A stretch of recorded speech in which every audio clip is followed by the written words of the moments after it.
Hi, thanks everyone. Thanks for tuning in today if you are. If you're new to the channel, we like to try to discuss things here that are not discussed anywhere else, only here. I don't look at other feeds, I don't farm off of other tweets or trends or whatever's going on.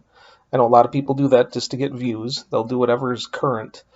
And I say it's good if it's current information that's actually useful to you, going to be beneficial to your life, something you can learn something from. But we don't all need to get caught up in the latest Hollywood scandal. Stop and ask yourself, is it going to benefit my life? If not, don't waste your time with it. Um, but the main subject of today is would socialism slash communism be better than the crony-Capitalism that we have in America today?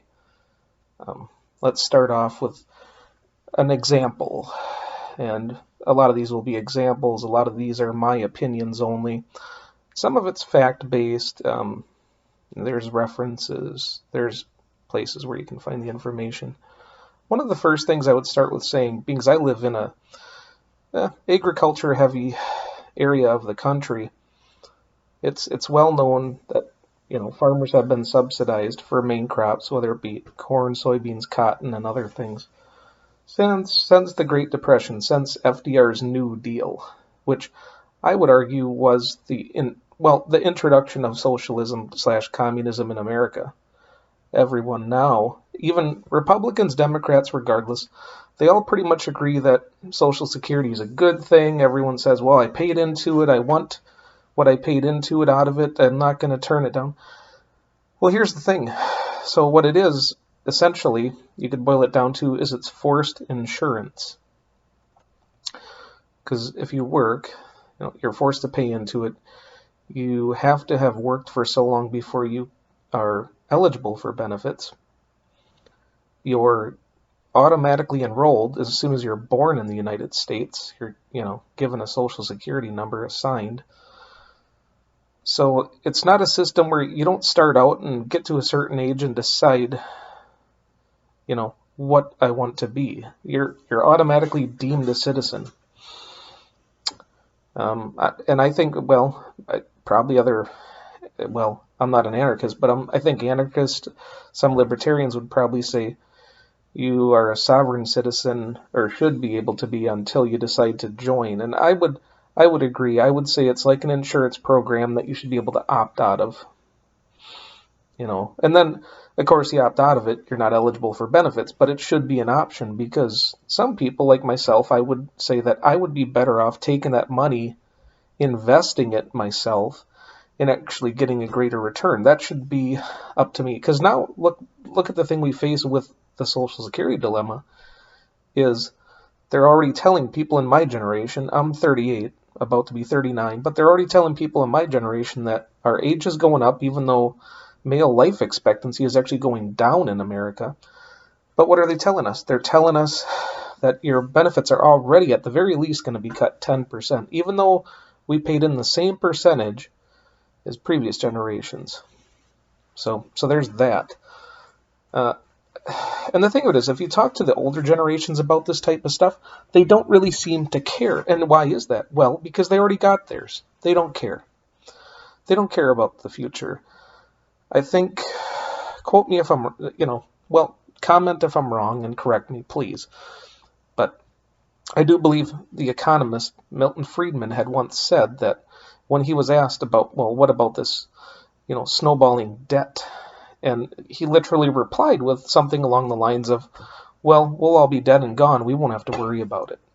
So these economists already from back in the day had already admitted that, yeah, it's gonna come to a head. You can only kick the can down the road so many times before you have to pay the pauper.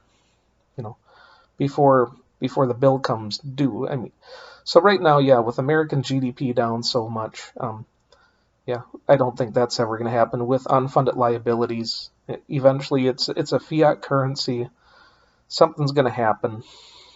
But another example, a thing I would say is how we already have socialism that people don't regard as socialism would be when it comes to farm subsidies, which I started by saying and got off track there, but it's already deemed that most corn, soybean farmers, this was coming from the local radio station a couple years ago, KLGR. They had said, and I don't know where they got their information from, but they had said on an article that farmers get 51% of their income from subsidies. In other words, taxpayers, government funds. And the argument I've always heard from farmers, talking to people I know in the past that are farmers, have said, well, if one, for example, would always say, oh, well, if it wasn't for subsidies, milk would be $8 a gallon. And, this is probably, 8-10 years ago. Okay, well, now we have more farmers are subsidized at record rates now, and it's not stopping food prices from going up. Well, what's the argument for that? Well, they'll say, well, we're the producers, and then what happens at the manufacturing facilities, whatever the food is ultra processed into, there's no price controls there. So they're locked in at prices to get, high fructose corn syrup, soybean oil, all this stuff really cheap. And then the manufacturers that actually turn it into soda pop or whatever it may be, not just junk foods, but anything, there's no price controls. They can mark up stuff as much as they want. They can price gouge as much as they want. No limit. So, and this ties into this, and then I will say this, what happened since the early 80s when it comes to auto manufacturers. Well, car manufacturers like Chrysler Corporation had one of the largest bailouts, I believe, in American history. And then with the recession in 2008, more auto manufacturers were bailed out. I know GM was for sure. And now in my past few videos, I talked about not being able to get a car that is a base model. Everything that they have on the lot, I said, is possibly planned scarcity. Well, here's my thing. If the government has bailed you out, you're now essentially, it should be owned by the people, being we're the ones paying your bills or bailed you out. And then you want to go in turn, just like the food manufacturers, and then not offer affordable cars, just like they don't want to offer affordable food. How are the taxpayers actually benefiting from this crony-Capitalism is what I call it, because it's socialism, but it's not. It's still kind of hardcore capitalism, and the end consumer, the working class people, are the ones that end up getting screwed. The people that don't know how it works get screwed. And if you're not born into wealth, I believe this was a video not too long ago, within the last year, Russell Brand had Candace Owens on, and they had talked about, he had told her, well, Americans, and I don't know where he got his information from either, but yeah, Russell Brand told her, look, 70% of wealth in America is inherited, and I can see that clear as day. I'm one of 2 veterans in the year of 2019 that used a business startup program through the VA. One of 2, and the other one was agriculture. So in other words, for an actual retail business out of this entire state, I'm one. And I don't think that's because veterans don't know about it. That's the same thing even on if you're not a veteran. Who in my age group is starting brand new, businesses off the ground? Nobody is. Anything that's new is either heavily funded by old money or it's a franchise. But that's what I'm saying. So right now we have all these things in place, and how is anyone actually benefiting from it? Are you able to... We bailed out the car companies, and now they don't offer me affordable cars.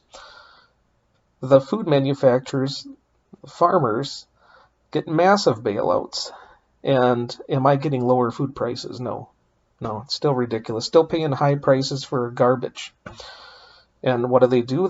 They're still not happy. They want more mandates. Now they don't just want 10% ethanol in fuel. They want 15% ethanol in fuel.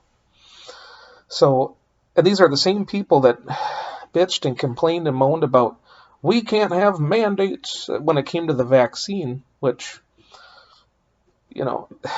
there again, everyone speak to your own doctor and let them be the ones to tell you about it, inform you. Don't listen to somebody that's not in the medical field, that's not a scientist, that's not your doctor. Don't listen to anyone about that. That's something between you and them.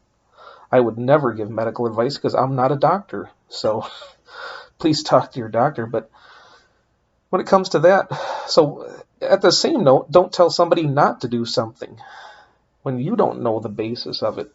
But see, so they want to play doctor, and then they also want to play economist. By the mandates are fine when it comes to their product, but such as ethanol and fuel, which I would argue is actually bad for, let's see, fuel pumps, fuel lines. It's bad for all that kind of stuff. If you know anything about mechanics, dries out fuel lines. It does not last long if it sits, goes bad.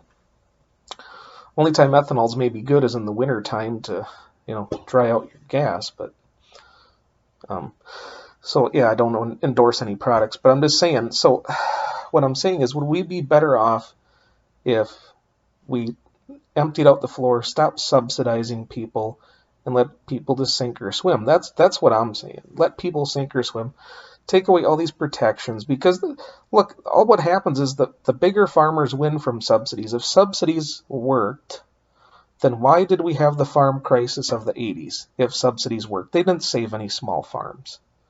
That's what I'm saying. And what I'm saying with subsidies too, if we are going to use that at all, then there should be a cap. But that's also why the initial argument I have is, would we be better under socialism than capitalism? Because right now, they're doing a good job of getting lobbyists in and picking winners and losers in this crony-capitalist program society we have. So I'm to the point where if I'm going to pay this much in taxes, I would rather just have full-blown socialism. I would rather just have guaranteed health insurance. I would rather have, guaranteed food prices. But yeah, going back to FDR, how did he screw over America? Well, let's see. They confiscated people's gold. Why, as an American, if you love freedom, why should I not be able to own a precious metal? It's not like it's uranium. It's not radiating. It's not hurting anyone. My God, you can ingest gold, I believe. Look that up. I might be wrong about that too. But I believe it's not like a toxic metal, so it's not hurting anyone. It can't even rust. For God's sakes, you don't even have to worry about a tetanus shot with gold, But, we're going to confiscate it. And they just did that. And they gave people a low price, and then what did the government do soon afterwards? Raised the value of the gold after it was all in their possession. Yeah.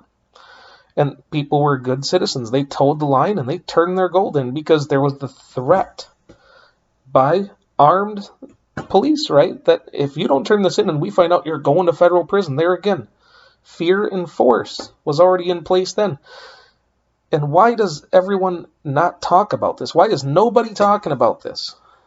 I really wish they would. I hope they see my video. I hope somebody with a larger audience uses this to get this message out there. People need to start talking about it, because we are fast approaching the end of any civilized society. I mean, this nation is torn in two, and I'm somebody in the middle just trying to mend things together and, be the referee.